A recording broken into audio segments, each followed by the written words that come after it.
Estimados estudiantes de quinto año, vamos a continuar con nuestras clases virtuales de química. Vamos a ver nuestro capítulo de reacciones químicas, así es que presten mucha atención.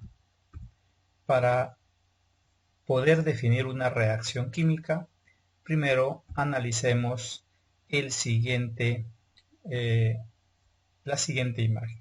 Si nosotros podemos observar, aquí tenemos un tubo de ensayo donde se encuentra suspendido un trozo de hierro que obviamente se encuentra en estado sólido y contiene agua. ¿Listo? Para que estas dos sustancias reaccionen, les suministramos calor, como podemos observar en la imagen.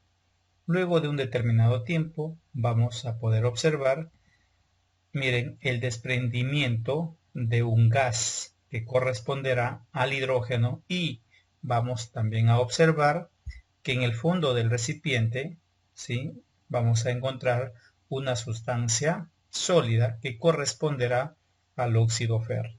Entonces, alumnos, creo que para poder definir una reacción química podemos hacerlo a partir de esta ilustración. Entonces, ¿cómo podemos definir, alumnos, una reacción química? Como un cambio o fenómeno que modifica la composición química de las sustancias. Obviamente para formar sustancias con composición diferente, con propiedades diferentes, con estructuras diferentes. ¿De acuerdo?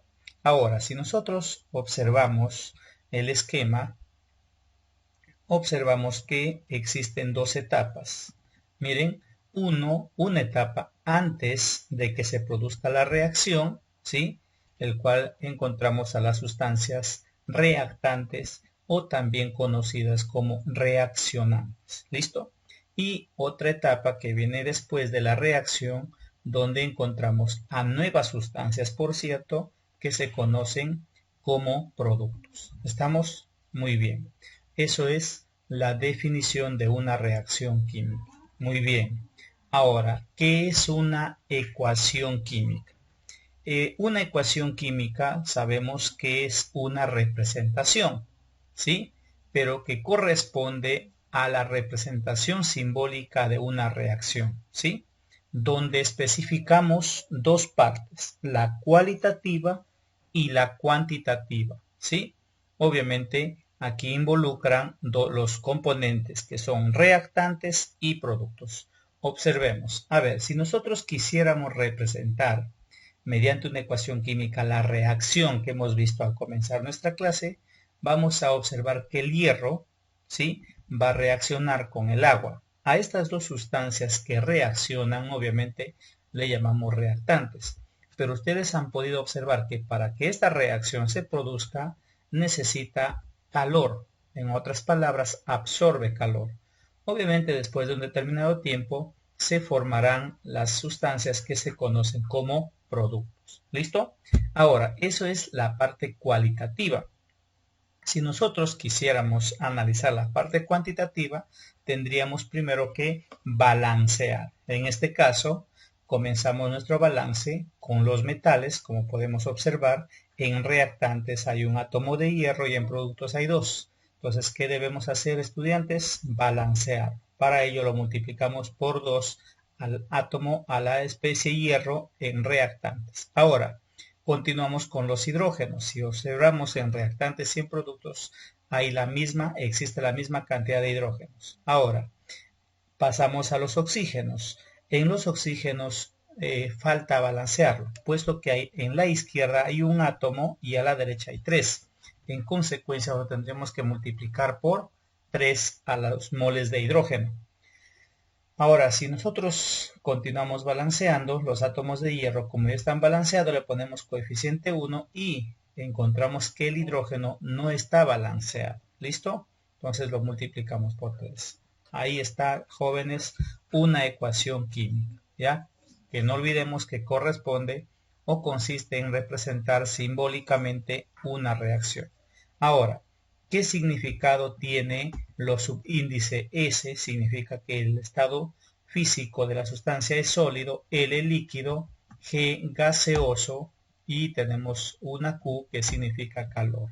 Y no olvidemos que en algunas sustancias encontraremos el AC. AC significa que el estado físico de la sustancia está en estado acuoso. Muy bien, evidencias. ¿Cómo sabemos que una ecuación química se está produciendo? Observen, chicos, cuando veamos que hay un cambio de color, sabor y olor, ¿de acuerdo? También cuando hay liberación o absorción de energía calorífica, cuando hay un desprendimiento de un gas, como el ejercicio o la ilustración anterior, donde se desprendió, se formó y se desprendió a la vez el gas hidrógeno, y formación de un precipitado, que corresponde también a otra evidencia. ¿Ya, chicos? Ahí tenemos entonces el punto 3, evidencias de una reacción química. Bien, en el punto 4 vamos a ver la clasificación de las reacciones químicas. Observen, chicos. Para clasificar las reacciones químicas lo vamos a clasificar de 5 maneras, de 5 formas, como pueden ustedes observar en el esquema. La primera, por el mecanismo de la reacción o cómo se origina, la forma como se originan los productos. La segunda, según la energía calorífica involucrada. La tercera, según el sentido de la reacción. La cuarta, según la velocidad de la reacción. Y la quinta, por el tipo de compuesto o naturaleza del reactante. Si nosotros queremos clasificar por el mecanismo de la reacción, tenemos 4 tipos: reacción de adición, reacción de descomposición, reacción de desplazamiento simple y reacción de desplazamiento doble, conocido también como metátesis. Según la energía calorífica involucrada, tenemos reacciones endotérmicas y exotérmicas. Según el sentido de la reacción, tenemos reacción reversible, reacciones irreversibles. Según la velocidad, tenemos reacción lenta, reacción rápida. Según el tipo de compuesto o naturaleza del reactante, reacción iónica y reacción molecular. Esperamos estudiarlo toda esta clasificación. Vamos con la primera, por el mecanismo de la reacción o la forma como se originan los productos. Miren, alumnos, ya lo hemos visto en el esquema anterior, se clasifica en reacciones de adición, que también se conocen como reacciones de combinación, reacciones de formación, composición. Y ojo, y si las sustancias son elementales, si los reactantes son elementos, la reacción se llamará de síntesis. Observen el mecanismo. 2 o más reactantes originarán un solo producto. Así de fácil y así de práctico. De esta forma ustedes van a identificar el tipo de reacción, ¿sí? ¿Cuándo es una reacción de adición? Entonces, cuando 2 o más reactantes originan un solo producto. ¿Listo? Una reacción de descomposición es totalmente inversa, que se conoce también como disociación. ¿En qué consiste? Observen, chicos. Consiste en que un solo reactante, como podemos ver aquí el cuadrito, un solo reactante originará 2 o más productos. Pero para que esta reacción, para que esta sustancia se descomponga, se desintegre, se disocie, ¿sí? Tiene que haber un agente energético externo o catalizador. Por esa razón es que las reacciones de descomposición lo podemos clasificar en 4 tipos. Pirólisis, cuando el reactante necesita calor, ¿sí? Se descompone a través del fuego, del calor, que también se conoce como termólisis, ¿sí? También se conoce como reacción de fotólisis, si es que necesita luz.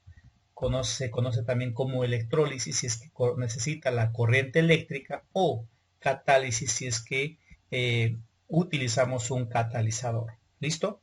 También tenemos las reacciones de desplazamiento simple o sustitución, que consiste, alumnos, como pueden ustedes observar en el esquema, ¿sí? Miren, para que una reacción se produzca, observen, la sustancia A tiene que ser un elemento, ¿de acuerdo? Y la sustancia BC debe ser un compuesto. Entonces, alumnos, entre un elemento y un compuesto se produce una reacción de desplazamiento simple. ¿De qué forma? El elemento A, ¿sí? El elemento A desplaza al elemento B del compuesto, ¿de acuerdo? Para formar AC más B. Para que esta reacción se produzca, Miren alumnos, debemos considerar la reactividad de los elementos y eso lo tenemos aquí en el siguiente listado. Miren, el más reactivo es el litio, le sigue el potasio, el bario, hasta, como pueden ustedes observar, siguiendo todo el orden hasta el oro. Entonces, jóvenes, para que una reacción de desplazamiento se produzca, debemos considerar la reactividad de los elementos. Ahora, una reacción de doble desplazamiento o metátesis, como lo expuse hace un instante, se llama así porque la reacción se produce, ojo aquí alumnos, entre dos compuestos, muy distinto al anterior, se produce entre dos compuestos. Ahora, miren, para que esta reacción se produzca, las sustancias deben estar en estado acuoso, o sea, en otras palabras, disueltas en agua. Ahí está, acuoso. ¿De acuerdo? Entonces, solamente cuando las sustancias se encuentran en estado acuoso y sean dos compuestos, se produce la reacción de desplazamiento doble o metátesis. Y obviamente, miren, A desplaza D y se forma C. Y como D es desplazado, se une a B. Ahí tenemos entonces.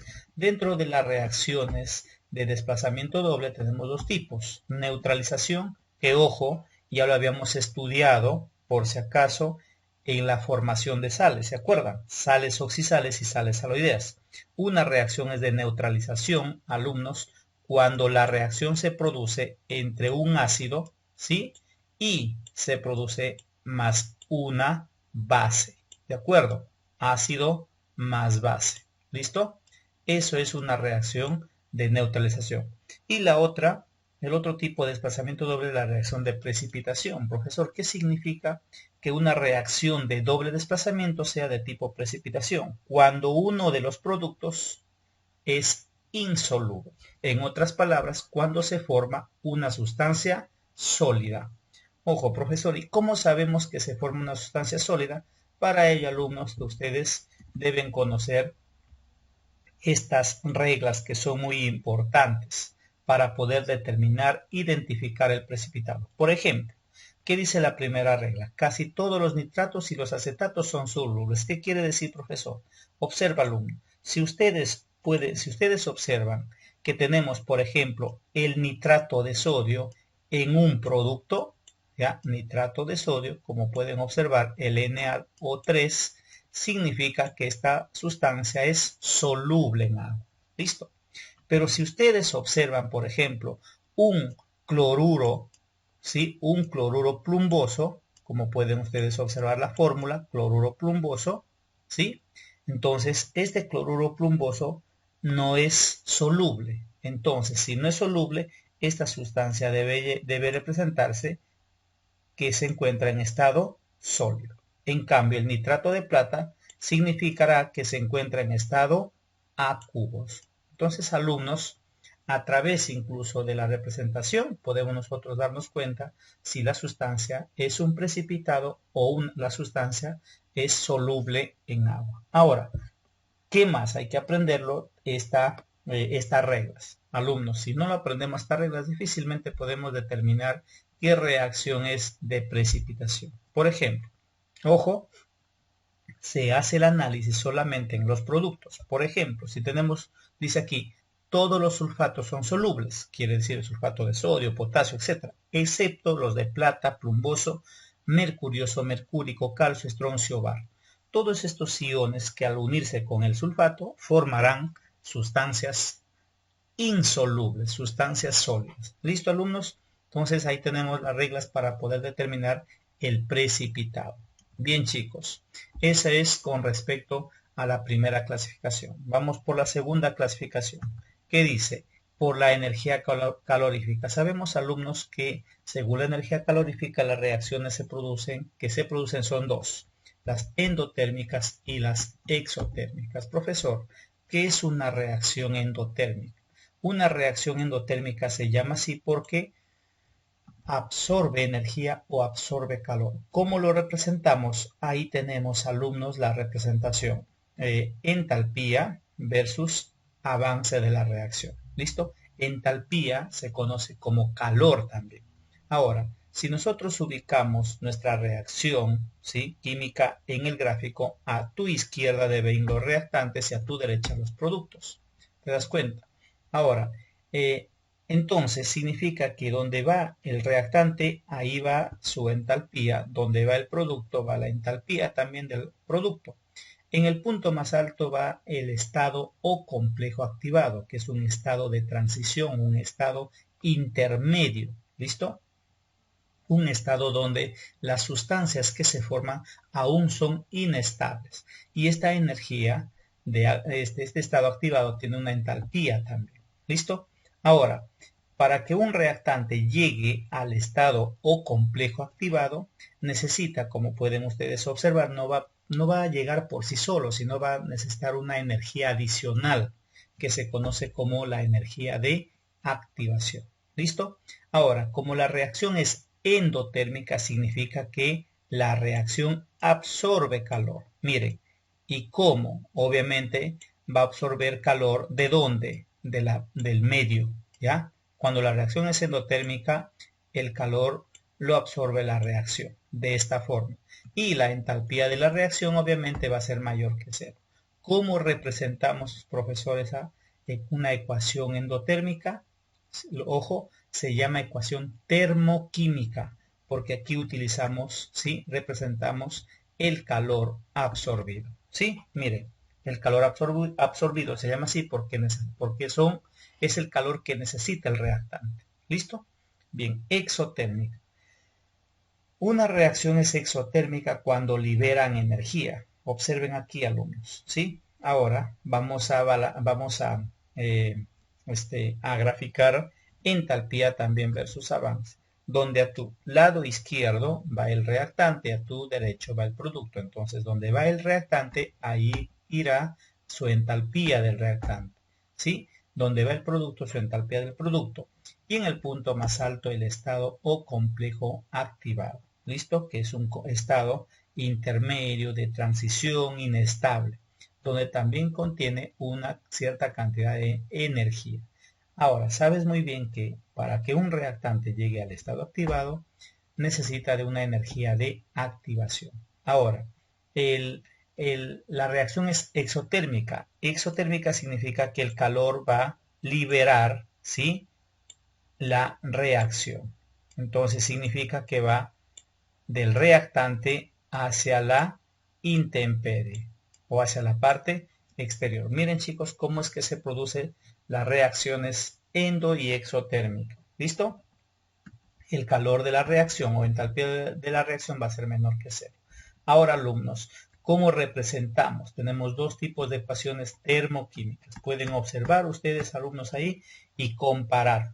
¿Listo? Muy bien. Ahora, fíjate, para poder nosotros determinar cuál es la energía de activación y cuál es su entalpía de reacción, tenemos dos fórmulas. Uno para hallar la entalpía de la reacción, ¿sí?, que me permite determinar si es mayor que cero, será endotérmica. Si es menor que cero, exotérmica. Veamos, ¿cómo lo calculamos? Entalpía de productos menos entalpía del reactante. Cualquiera sea la ecuación química, la reacción química. Ahora, es necesario también calcular la energía de activación. ¿Y cómo lo calculamos? Entalpía del estado activado menos la entalpía del reactante, ¿sí? Y en el siguiente cuadro tenemos la denominación de cada variable. ¿Listo, alumnos? Entonces, no olvidemos que por la energía involucrada tenemos dos tipos de reacciones, endo y exotérmicas. Ahora, dentro de una reacción exotérmica tenemos las reacciones de combustión, como pueden observar ustedes. Profesor, ¿y qué es una reacción de combustión?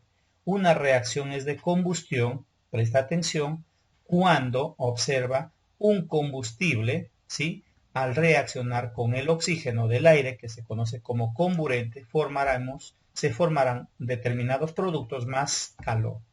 Recuerda que una reacción de combustión siempre va a ser una reacción exotérmica, donde los elementos son, los que van a reaccionar son combustible y un comburente. Grábate bien, pregunta de examen de admisión.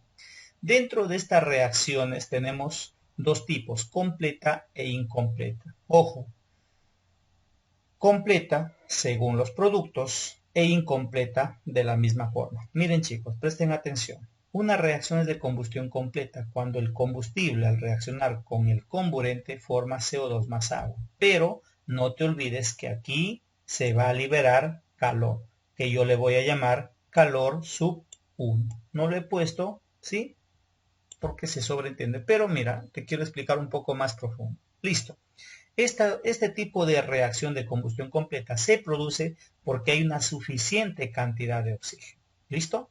Bien, combustión incompleta tenemos dos tipos. Observa. Miren, combustible más comburente va a producir CO más agua. ¿Listo? CO más agua. Miren chicos. Ahora, cuando hablamos de CO más agua, ¿listo?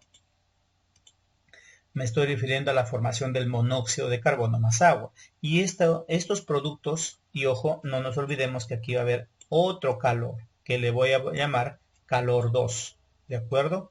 Ahora, miren, esta reacción se produce cuando hay deficiente cantidad de oxígeno. ¿Listo, chicos? Hay una deficiente cantidad de oxígeno. Va menorando la cantidad de oxígeno. Y la última, cuando un combustible, miren, al reaccionar con el comburente, me va a producir carbono más agua. Y, obviamente, me va a liberar otra cantidad de calor, que yo le voy a llamar calor sub 3. ¿Y por qué, profesor, me forma carbono más agua? Porque la cantidad de oxígeno es deficiente. Ahora chicos, observen bien, ¿qué relación hay entre los calores liberados en cada reacción de combustión? Mira, tenemos que el calor 1 liberado por la reacción de combustión completa siempre va a ser mayor al calor de la combustión incompleta cuando hay deficiente cantidad de oxígeno y este será mayor al calor de la combustión incompleta cuando hay una sobredeficiente cantidad de oxígeno. Y alumnos, ahí tenemos entonces las reacciones de combustión. Bien, continuando con nuestra clasificación por el sentido. Chicos, voy a ser práctico aquí, alumnos. Por el sentido, las reacciones se clasifican en irreversibles porque se producen en un solo sentido. Miren, chicos, se ocurren en recipientes abiertos y, ojo, aquí se forman productos muy estables. Entonces, alumnos, simplemente para que nosotros podamos identificar si una reacción es irreversible, la reacción debe producirse en un solo sentido. Ejemplo, ahí tenemos, alumnos, 3 ejemplos. Observen, la primera es irreversible, porque se produce en un solo sentido. Observen, ya chicos, ahí tenemos. Entonces, la tercera clasificación. Reversibles cuando ocurre en ambos sentidos. Generalmente se produce en un sistema cerrado. Y ojo aquí, alumnos, son reacciones donde se produce el llamado equilibrio químico. ¿Ya chicos? Ejemplo, como podemos observar, alumnos, ahí los 3 ejercicios. Miren, ahí tenemos entonces. Se llaman irreversibles porque se producen en ambos sentidos. ¿Listo? Punto 4. Según la velocidad de la reacción, las reacciones se clasifican en lentas y las reacciones se clasifican en rápidas. Jóvenes, ¿cómo me doy cuenta? Es fácil, alumnos. Aquí tiene que ver, chicos, la unidad de tiempo. Miren, ¿sí? Una reacción es lenta cuando, ¿sí? Cuando la cantidad de producto formado o reactante consumido por unidad de tiempo es muy pequeña. ¿Cómo me puedo dar cuenta? Cuando una reacción dura días, semanas, meses, años, etcétera, etcétera. Y cuando una reacción es rápida, cuando la cantidad de producto formado o la cantidad de reactante consumido por unidad de tiempo es grande. Ahí está, alumnos. Ejemplo, la oxidación del sodio. ¿Sí? Por ejemplo, chicos, ahí tenemos una reacción. Pero ojo, para poder nosotros determinar si una reacción es rápida o es lenta, alumnos, nosotros debemos tener en cuenta la reactividad química. Acuérdate que ya lo vimos en reacciones de desplazamiento simple. Reactividad. ¿Y alumnos? Muy bien. Entonces ahí tenemos, chicos, las reacciones según el sentido, según la velocidad de la reacción. Finalmente, Por el tipo de compuesto o naturaleza del reactante tenemos dos tipos. Iónicas, ¿sí? Cuando describen la disolución de sustancias solubles en agua, mucho cuidado, ¿sí? Y tenemos ejemplos. Si tú observas, cuando una sustancia se encuentra en estado gaseoso, significa que la sustancia es soluble. Y cuando una sustancia que obviamente se encuentra en el producto y está en estado sólido, se dice que es insoluble. Entonces, alumnos, ¿qué vamos a hacer aquí? Vamos a ionizarse, formar sus iones. ¿Cómo? El cloruro de potasio, cuando esté en estado acuoso, se disocia en ion potasio y anión cloruro. El nitrato de plata, cuando está en estado acuoso, se disocia en catión plata y en anión nitrato. ¿Listo? Ahora el producto, como pueden observar, si se dan cuenta, el nitrato de potasio se va a descomponer ¿en qué? En catión potasio y en anión nitrato. Y el cloruro de plata, como se encuentra en estado sólido, obviamente no se va a ionizar porque es insoluble. ¿Y cómo sabemos, profesor, que es insoluble? Retrocedemos a reacciones de precipitación. ¿Se acuerdan?